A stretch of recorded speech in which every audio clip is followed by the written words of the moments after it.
If you are an NFT project founder or a Web3 founder, one big mistake that I see happening in the NFT and Web3 space over and over again is that people are building things without having validation that that thing is actually a product market fit.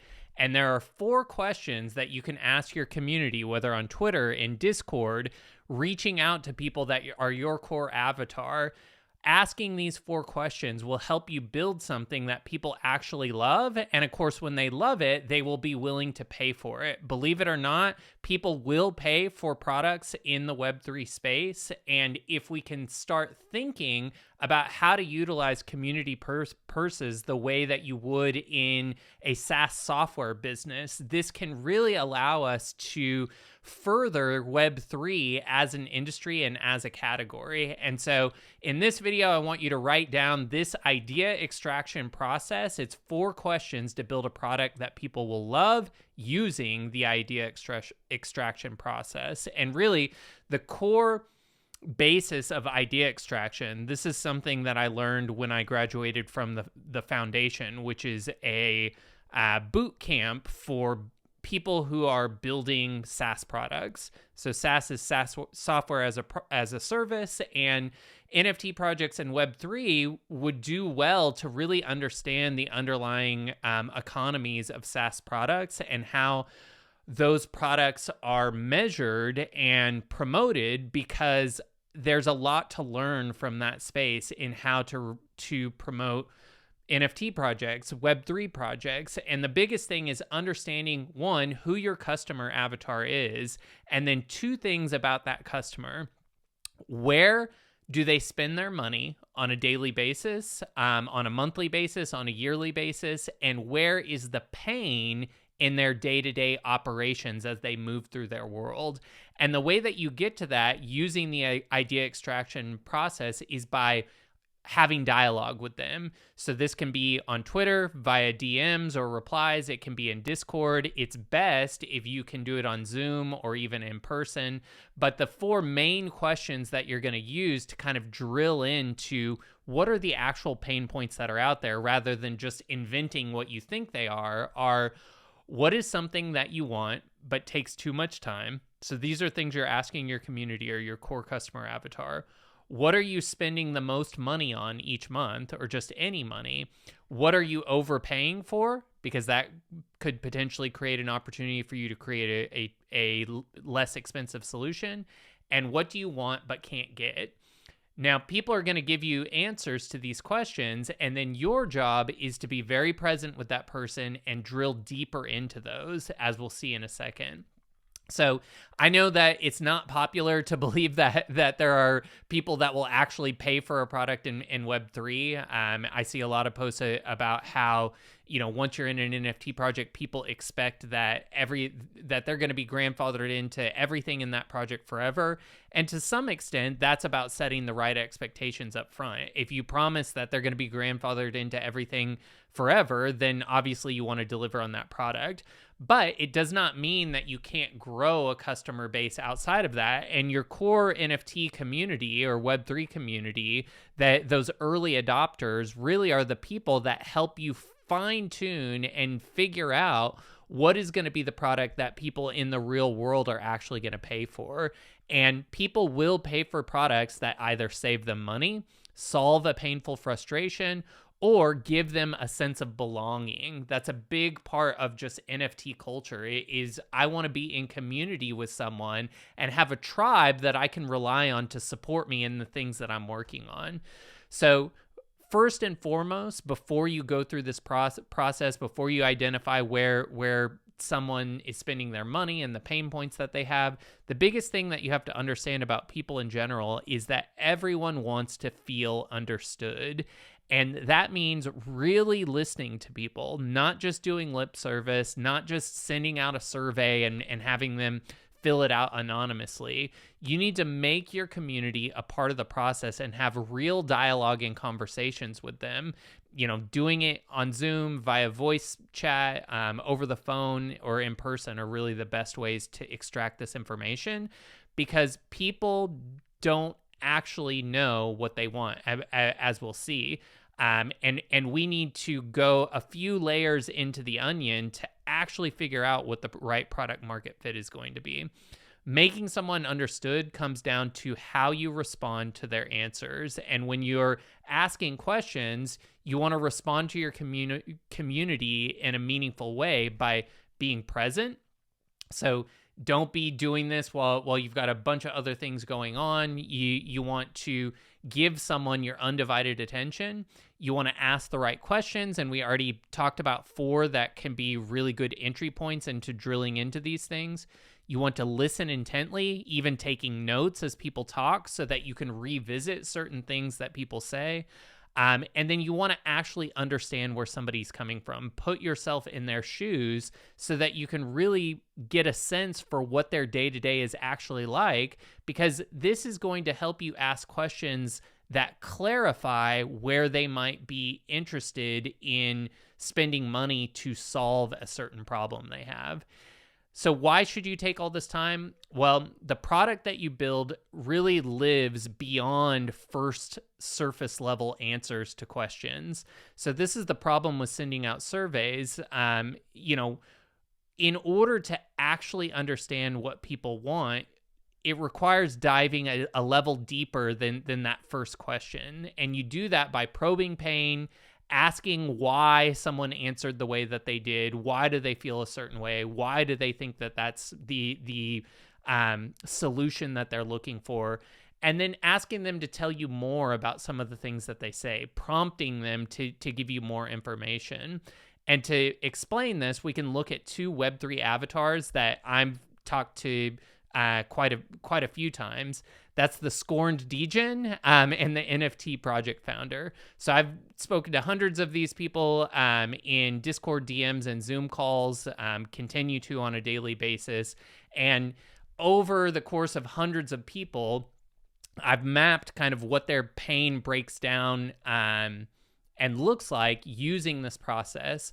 So with the Scorned Degen, the problem that they're primarily suffering from, and I'm taking a median average of kind of everybody that I've talked to. Obviously, there's going to always be outliers, but when you're thinking about who's going to pay for a product, you want to kind of find that median or average, common denominator across all of those people.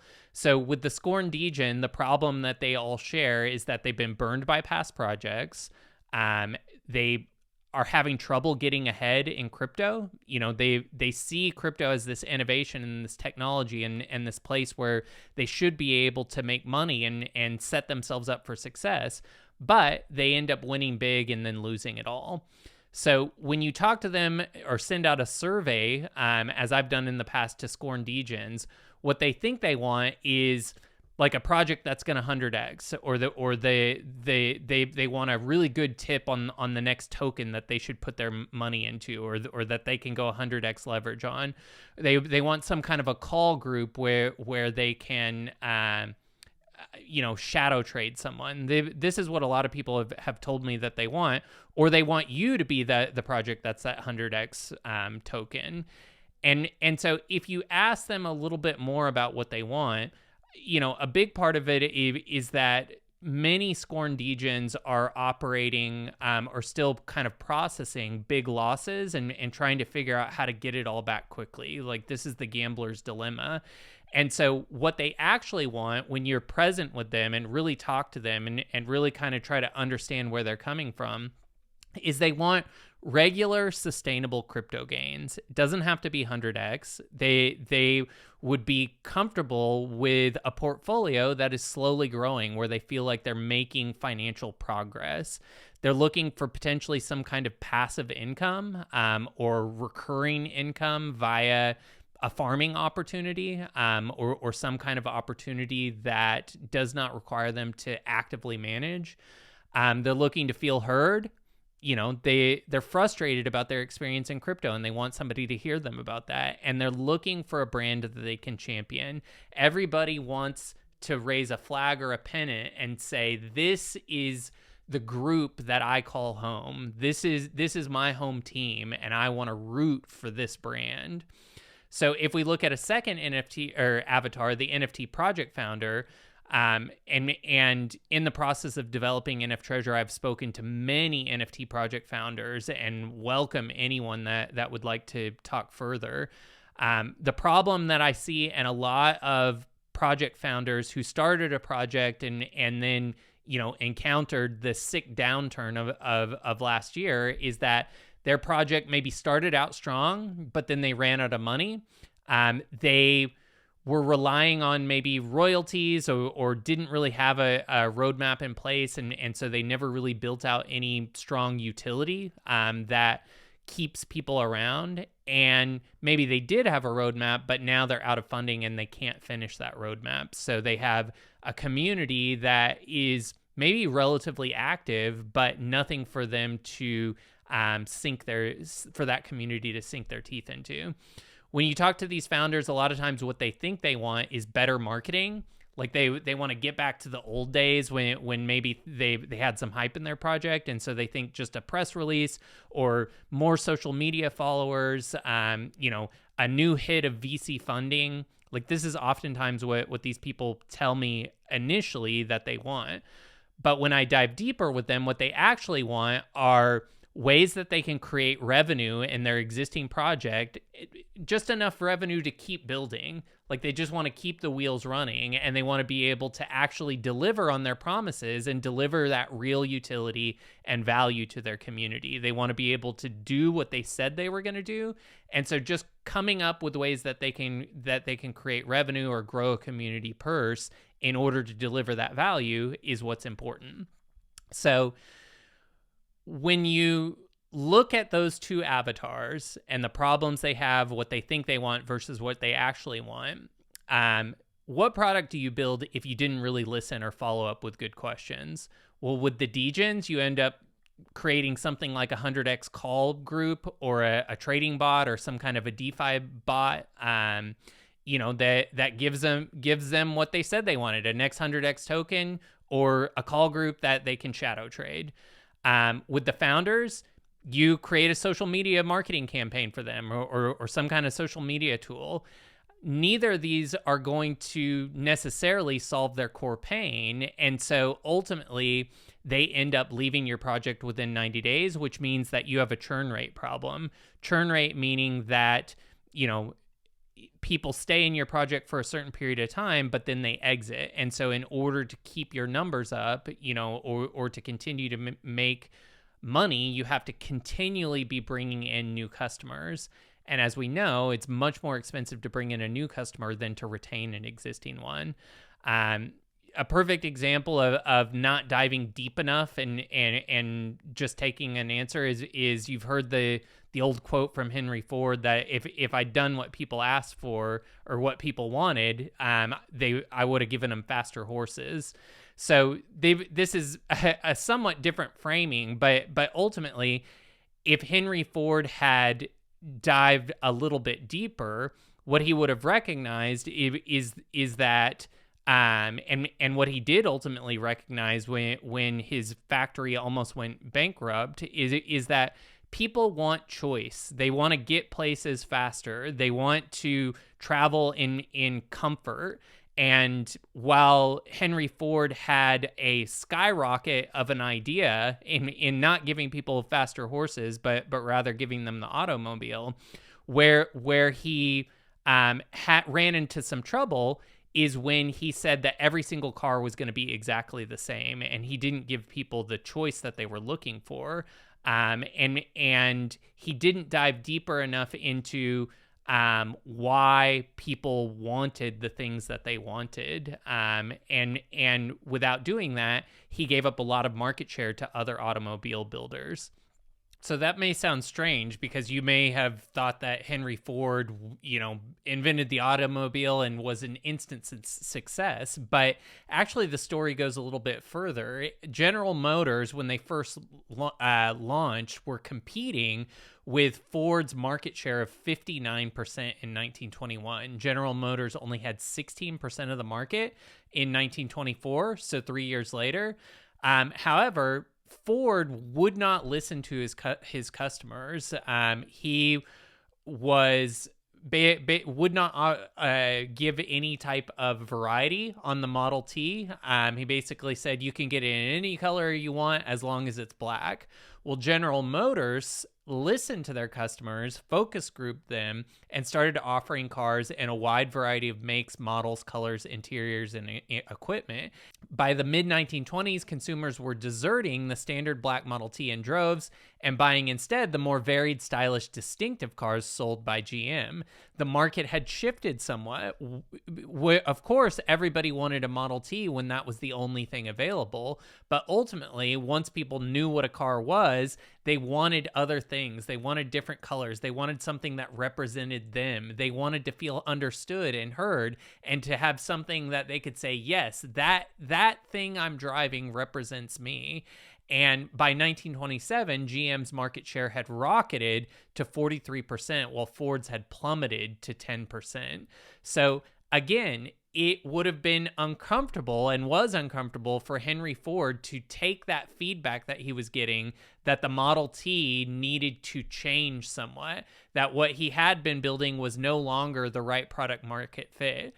But because General Motors was looking for some type of edge in the market, they actually did that deeper dive. They went a few layers deeper into the onion, and ultimately they were able to come up with a much larger market share by the end of the 1920s than Henry Ford had. When you probe in this way, it is uncomfortable to do this because you're challenging yourself and your own convictions about what you should build.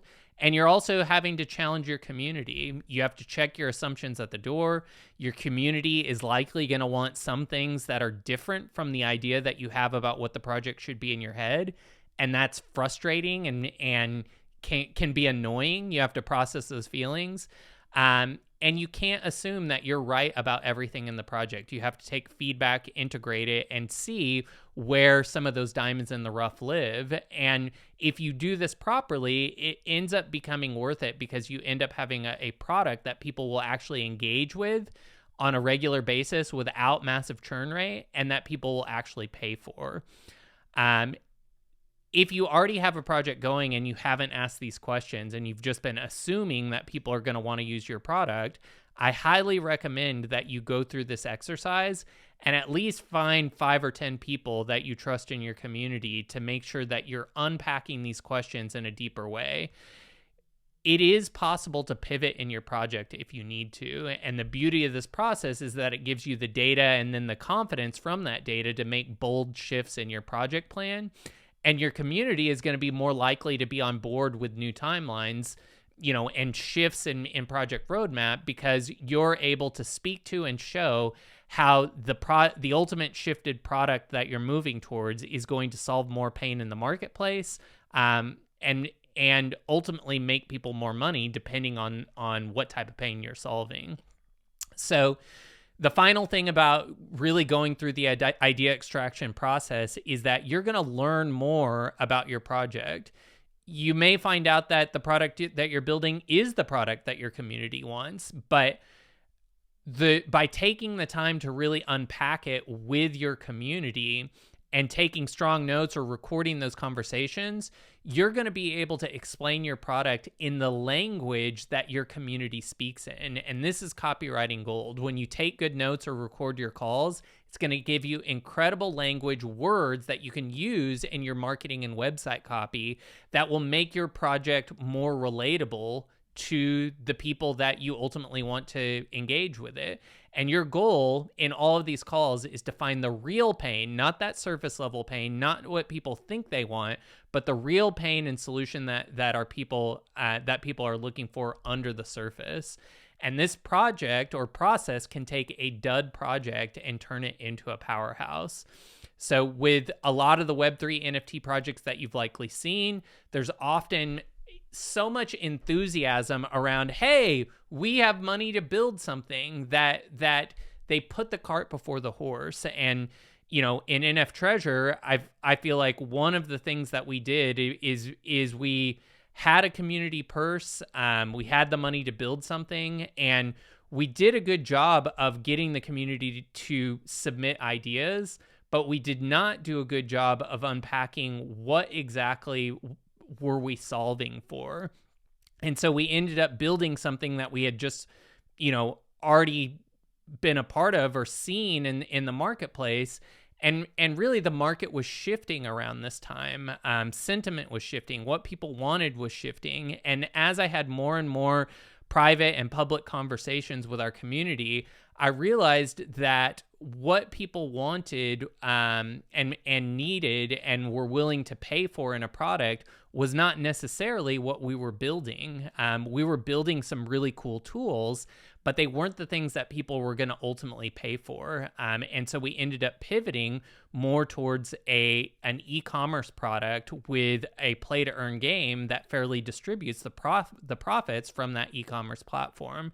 We allow NFT projects to print their NFTs, turn those NFTs into physical products, work with our designers and manufacturers to build out custom products that are unique to an NFT project's community and personality and brand.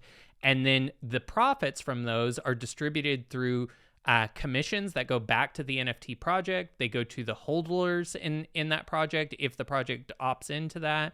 And they are distributed to those playing in our play to earn treasure box game. So we had to take a step back in NF Treasure, think deeply, ask the right questions, and then ultimately we pivoted towards a stronger product market fit that provides us with the recurring revenue and budget so that we can continue to build out all of those cool tools that we originally wanted to build. It's just that things like the analytics tool and the raffle swap, all of these weren't going to be cash cows for us, and they were going to put us in a tough spot, a spot that a lot of Web3 projects are in right now, where they've run out of budget and they don't have a way to make revenue.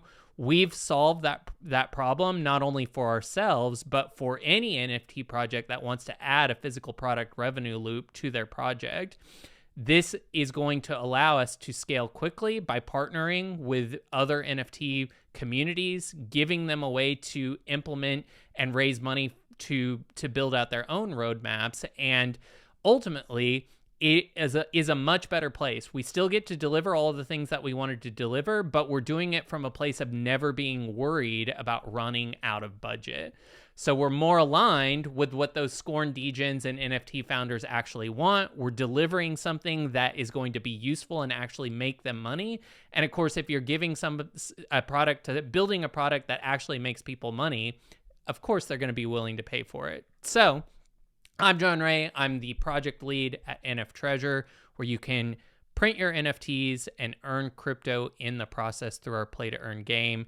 Click through to my Twitter account, and you can find the NF Treasure Twitter account here to see what we're up to. What would you add to this? What product are you building? Let us know in the comments of this video. And what does your community actually want? What problem are you solving for? What pain are you alleviating with your product? Go ahead and comment through on this video or on the original tweet here. And remember, at NFT Threads, we take the best NFT threads and tweets from Twitter and make them available to you on YouTube so that you can listen to them in the background while you work out, or drive. I'm John Ray.